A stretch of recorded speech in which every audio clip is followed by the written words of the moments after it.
పొద్దున్నే పండగెట్టుకుని చీకటన్నా సరే చేరుకోనలేదని చెప్పి చంద్రముఖిలాగా చింపురు జుట్టేసుకుని చిరాకుతో నేను కూర్చుంటే పుండు మీద కారం చల్లినట్టు మా ఆయన వచ్చి చిన్నగా చిన్నగా చిన్నగా చిల్లుగారయ్యవే వేడిగా చిల్లుగారి నిన్నే పడతావో పట్టు ఇలా చీకట్లో చిందేస్తూ వచ్చి చిల్లుగారు చేస్తావా సత్తావా అని మొండుపట్టు పెట్టాడండి మా ఆయన.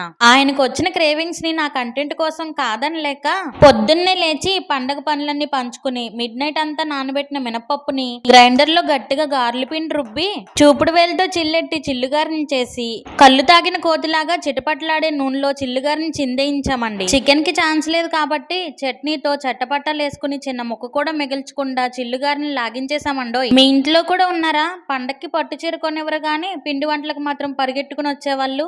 వీడియో చివరకు వచ్చేసింది కదా అని చటుక్కుమని వెళ్ళిపోకుండా చూపుడు వేలుతో చిన్నగా ఒక లైక్ కొట్టండి. సరే గాని సబ్స్క్రైబ్ చేసుకోవడం మర్చిపోకండి.